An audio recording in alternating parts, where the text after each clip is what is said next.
I don't know what that dream is that you have. I don't care how far-fetched it might appear to be.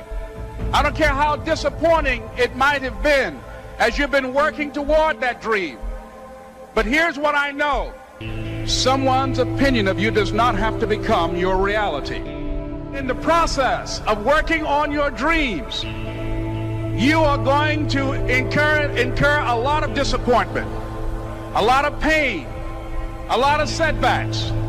But in the process of doing that, you will discover some things about yourself that you don't know right now. What you'll realize is that you're more powerful than you can ever begin to imagine.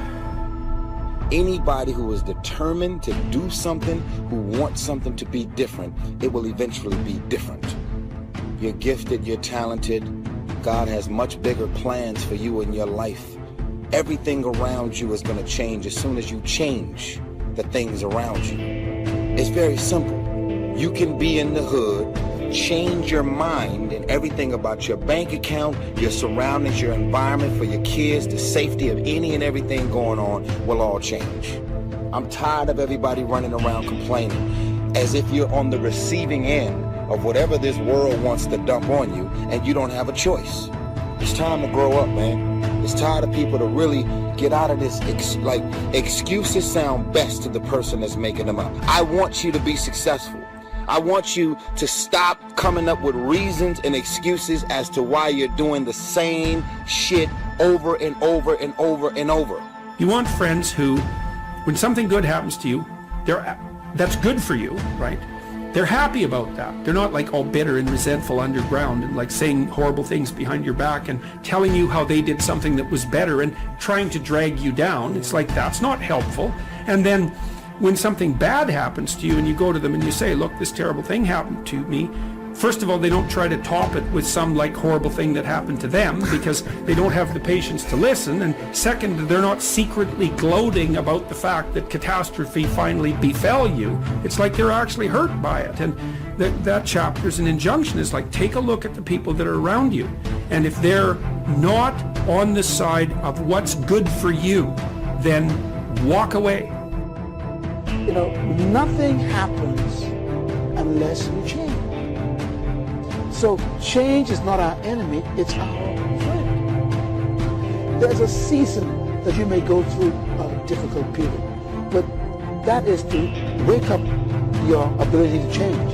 You cannot become what you were born to be unless you are willing to change into something you are not. This is why change is so important. I like what it says here. Shakespeare says, sweet are the uses of adversity. We never grow in good times. We never advance unless we're under pressure. Change comes to improve and to advance your life, not to destroy you. I think that we often forget this. And we're going to face hardships. We can't avoid pain. We can't avoid trouble. All we can do is prepare our mindset so that we don't get overwhelmed by our circumstances. A lot of people, when they have a negative circumstance take place in their life, they react negatively to it. I mean, that seems almost natural. In fact, that is natural. Something negative happens to me, my reaction back to it is negative. But this is why you have to change your mindset. Life isn't what happens to you when you're looking. What happens to you when you're looking is called a plan. Life is what happens to you when you're not looking, when your guard is down, when your back is turned. It's going to work on a Friday morning feeling good and having your boss call you in. And you know she has a look on her face and you know that look isn't good. You know the economy isn't so hard and we've got to let you go. And all you can think about are those 3 kids you have now. You know, life is coming home from work and finding that note on the kitchen table saying, hey, I can't do this anymore. I'm sorry, I love you, but I've got to go. And you're frustrated and you're betrayed and you're furious and you're angry, but all you want to do is hold them again. All you want to do is hear those words whispered in your ear, I love you again. You know, that's life. How do you handle that? How do you deal with that, those sort of situations? You see, it's been said 100 times and I'll say it again. You've got to go through it. That's all it is. You've got to go through it. And going through it is not a function of just being courageous. It's not a function of just saying, well, I'm going to close my eyes and see what happens next. It's not that. It's really a function of 3 things. It's a beginning, it's a middle, and an end. And before you go through it, there's a choice. You make a choice to say, well, I'm either going to stay here or I'm going to be over there someday, somehow. It's a choice. So going through it and thinking about these 3 steps, beginning, middle, and end, you can really save yourself a lot of trouble. You can discover something more about yourself. It's called life, and it's not personal. Stuff's going to happen. And if you make it to the 40-yard line, if you can make it to age 40, between 40 and 60, it begins to intensify. All kind of things happen. Between 40 and 60, my mother was diagnosed with breast cancer and finally died. Between 40 and 60, I was diagnosed with prostate cancer. Between 40 and 60, I went through a divorce from someone that I loved very much. Between 40 and 60, had a nationally syndicated talk show, highest rated, fastest cancer talk show in the history of television. Between 40 and 60, oh, life put a whooping on me.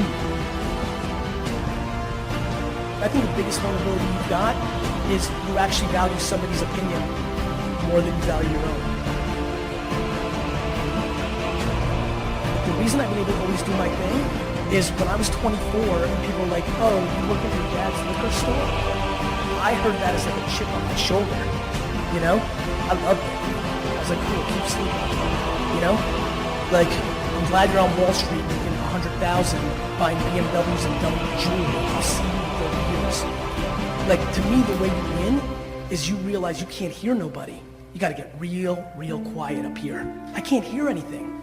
You go look at my Instagram right now, my first post, I'll post something, first 100 replies in 1 second. You're Jesus, you walk on water, you're the best, you're the all-time. Can't hear him. The next 100, you're a piece of, you're full of, you're a snake oil salesman. Can't hear him. I'm in my own mind, doing my own thing. And that comes with self-esteem. Everybody's trying to keep up with the Joneses. I'm not worried about you renting out cash from the bank and putting it to your ear. I'm not worried you jumped a fence and took a photo in front of a private plane. What do you think these people are doing? They're posing. When you have goals and dreams you want to achieve, ask yourself the question, who should I count on and who should I count out? And so many people never achieve their goals because they have too many toxic, negative, energy-draining people in their lives.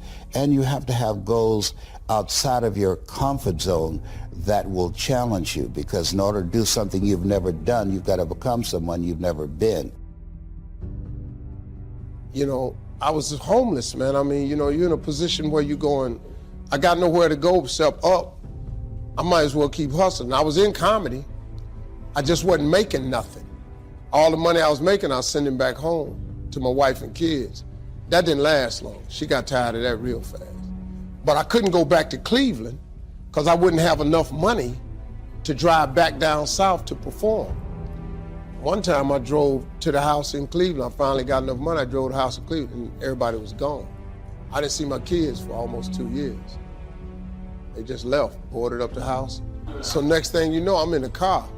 I lived there, but it taught me determination, man. I'm a really, really determined person.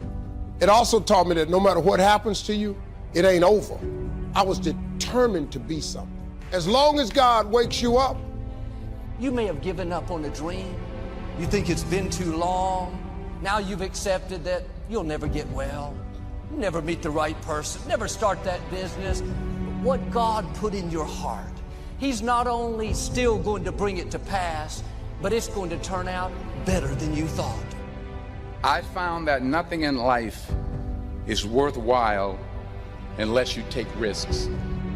You have to take chances in life. If you don't take chances in life, you'll never have the life God has for you. Life is risk.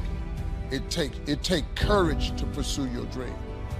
Nelson Mandela said, there is no passion to be found playing small and settling for a life that's less than the one you're capable of living. So, the first thing you have to think about when you're going through something is very simple. It's, I'm not where I want to be, but I know I can get there. I have faith that I'm going to get where I want to be. So yeah, go through the grieving process, grieve, accept that, say yes to that. You know, one day you look up and, you know, you're still in pain, you're still hurting, but you realize that, hey, it's not as bad as it was.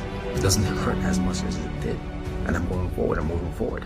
And at some point you emerge, you get to the other side, and you know that, hey, I haven't forgotten, but the pain doesn't hold you captive anymore. You're not crippled by the emotions, by the experience. You're not living out of the past, out of your experiences of pain and defeat or betrayal. You're not living out of all that stuff. You're living in a new perspective. It's not what happens that determines the major part of your future. It's not what happens. What happens to us all. The key is what you do about it. What we really want is not just success, we want fulfillment.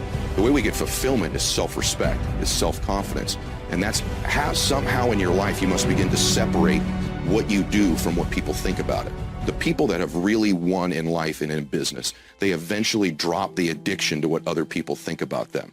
They're most concerned about what they think about them, or if they're a person of faith, of what their God thinks about them, not the rest of the world. Because the higher you climb, the more haters you're going to have. There's absolutely no question about it. You ought to hope you have more of them. The only thing I will warn people of is the higher you climb, the closer to you the haters are.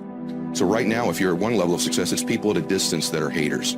But as you climb higher, there's always the one or two people in your close circle who are going to try to pull you back down because they think you're leaving them. They make you, your success is making them uncomfortable about where they are.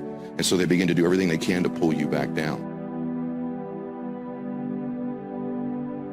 Be very careful of people who manipulate and play on your emotions. They get you to sympathize with them. They get you to feel sorry for them. This is not about being heartless.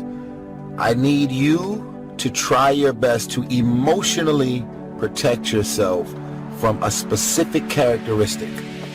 Some of y'all are so used to operating overweight, you're never going to get there. And guess what? You love negativity and dysfunction and keeping these negative people in your life so much. Even everything about this video, it makes you so uncomfortable, you probably stopped it a long time ago. I'm only talking to the people that are ready to get to the next level of their life and their career. And they're going to boldly walk into the next season of their life, unapologetically. Getting rid of all things, people, and situations that no longer belong in their life. You run around with losers, you will end up a loser. Unconsciously, you will pick up their ways, you'll pick up their habits, you'll pick up, most importantly, their attitude about life. If you're around cynical, negative people all the time, you will become cynical and negative. Align yourself with people that can encourage you. People that can empower you, people that you can learn from, people that you can grow from. That's very important. You will start that process of change.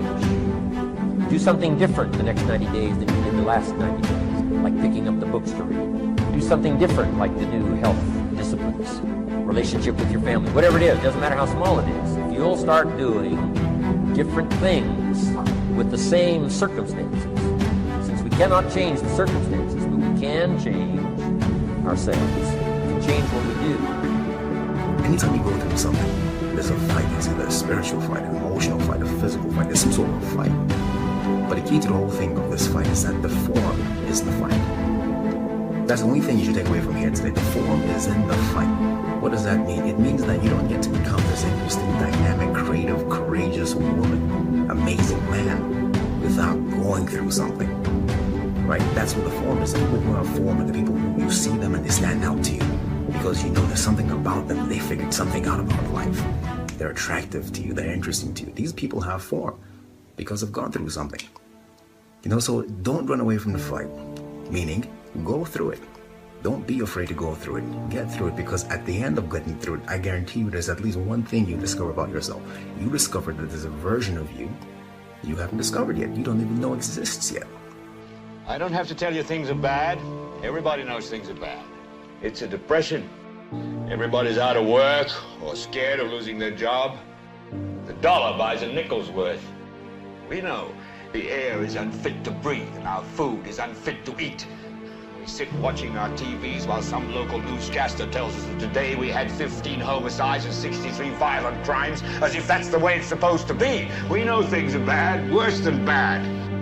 I don't want you to protest, I don't want you to riot, I don't want you to write to your congressman because I wouldn't know what to tell you to write. I don't know what to do about the depression and the inflations and the crime in the street. All I know is that first, you've got to say, I'm a human being. God damn it, my life has value.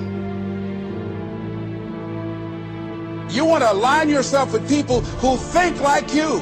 people who dream like you, people who want more out of life, people that are stretching and searching and seeking some higher ground in life, as opposed to the majority of people. Somebody said, always strive to get on top in life because it's the bottom that's overcrowded.